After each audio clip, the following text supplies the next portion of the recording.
Hey everyone, and welcome back to the JKW Woodworks channel. Today we have an awesome cutting board build for you. We're going to be showing you how to make your very own basket weave pattern cutting board. This is a very simple cutting board to make, and you can use any material you want to make it. For starters, we decided to make this cutting board out of oak, which is a very good wood to make cutting boards out of. We got lucky and got access to a couple good looking pallets, and we decided to use the pallet wood from these pallets.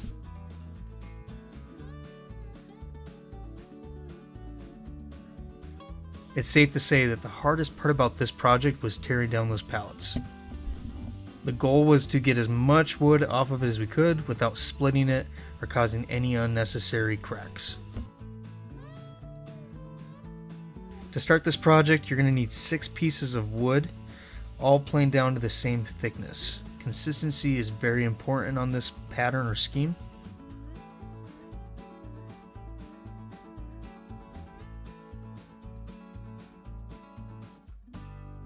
Here we're going to be gluing up all of those pieces, but we're going to be gluing them up in bunches of 3, so we'll have 2 bunches.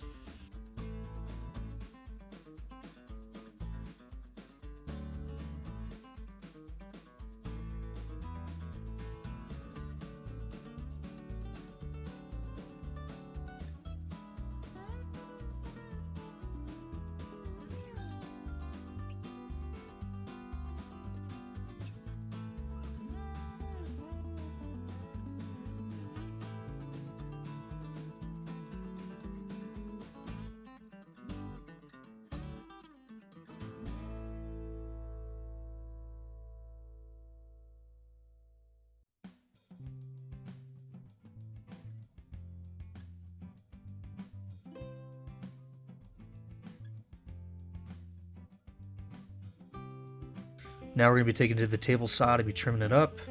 Each board was about 3.5 inches wide. When we finish, we're going to be looking at about 2.5 inches wide on all the boards.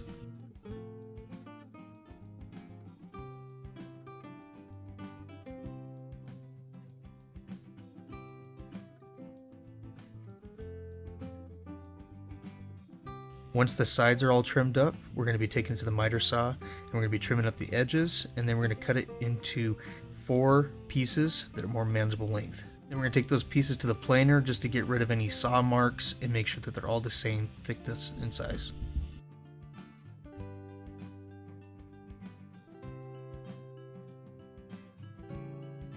Now we're going to take 2 of those pieces and we're going to glue them together.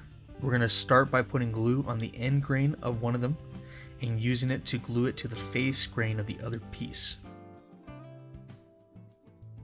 This will help us create the basket weave pattern. We're going to repeat this step with the other 2 pieces as well. Once the glue is cured on both those pieces, we're going to glue those 2 pieces together to form one big solid hunk of wood. If you look, it forms kind of a windmill shape or pattern, and this is what we want.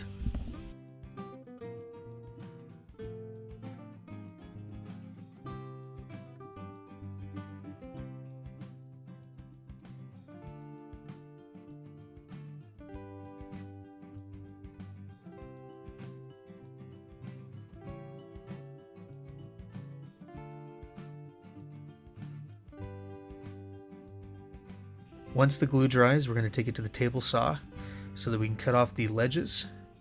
This way it's going to form one giant hunk of wood without any ledges, perfectly square. And we're going to use the planer to once again get rid of any saw marks and make sure everything's flat and smooth. Now we're measuring for our final cuts. These cuts are going to be 1.5 inches thick, which is going to give us the thickness of our board.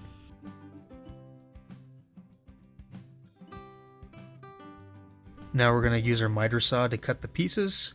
Our miter saw is the only thing that's big enough to cut through this giant piece of wood. So we have a stop block set up so that we can just cut it all down into 1.5 inch pieces.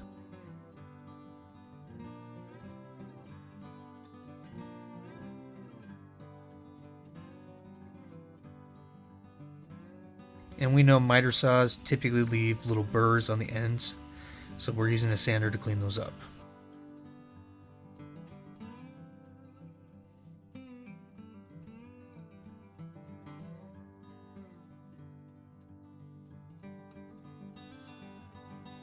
Now on to the final glue up. We're going to be doing this in 2 parts. First, we're going to create 3 columns of 4 blocks.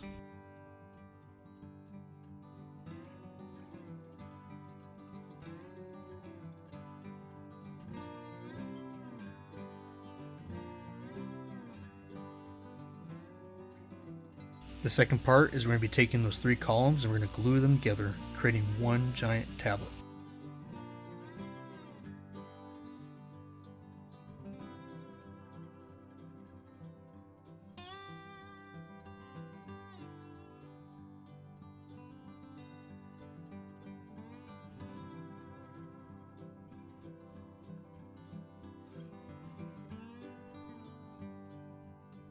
We're then going to add a small chamfer to the end of the board before running it through the planer. The reason we're doing this is because the planer does not like end grain and it tends to have a lot of tear out. The chamfer will reduce the amount of tear out.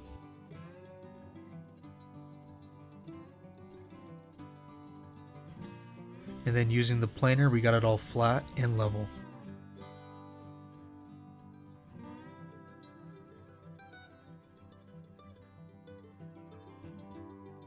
We're then going to run it through our joiner that we built just to make sure all the edges are nice and even. If you want to learn more about our joiner and how we built it, the link is in the top right of this video.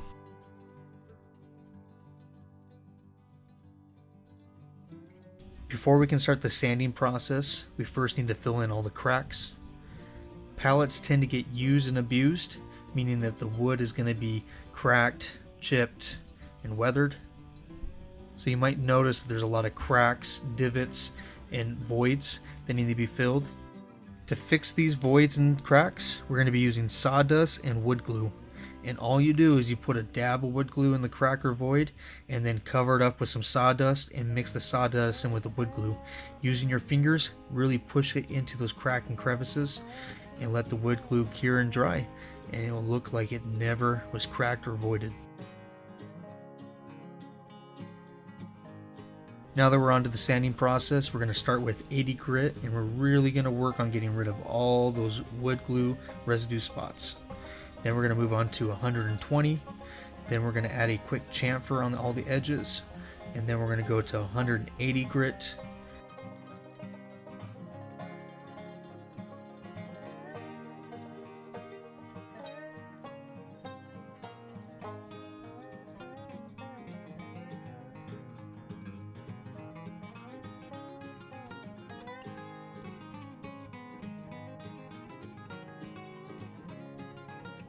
Now since this is a cutting board, we decided to add a juice groove.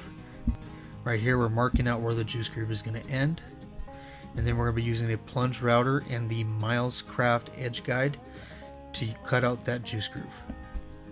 If you want to find out more about this edge guide and how it works, we created a video which is linked in the top right of this video. Then we're going to finish with 220 grit. And we're going to really sand that juice groove, trying to get rid of all the burn marks from the router.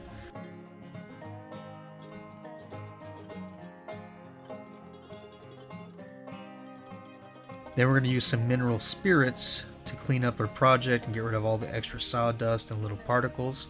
This is also really cool because you can kind of see how the finished board's going to look.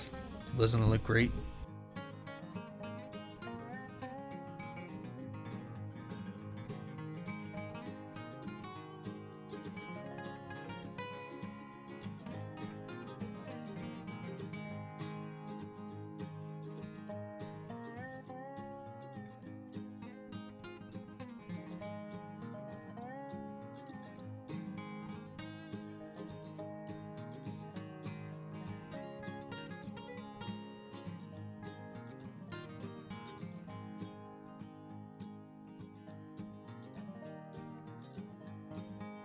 While waiting for the mineral spirits to cure and dry, we want to give you a quick reminder to check out our website at jkwwoodworks.com and our Etsy store. We have our plans and project stuff available, so if you feel like supporting the creator, feel free to check those out.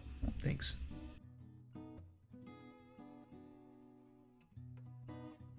Now we're on to the finish. For the finish, we're going to be using our very own board butter. Board butter is awesome for cutting boards.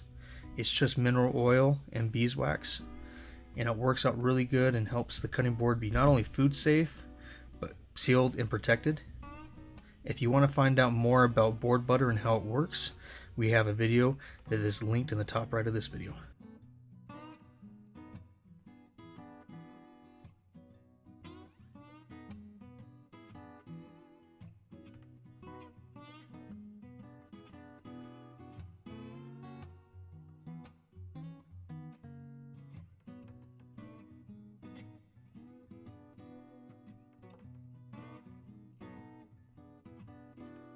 Now we're just going to be wiping off any excess beeswax and adding little rubber feet to the bottom of the board.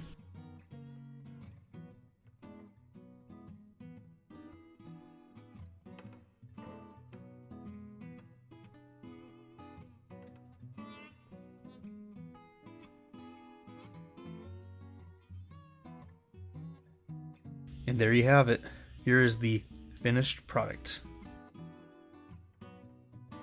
Thank you for watching this video, and since you made it this far in the video, you obviously loved it, so please hit that like and subscribe button to help us spread this content and this channel grow. We really appreciate it. Thank you.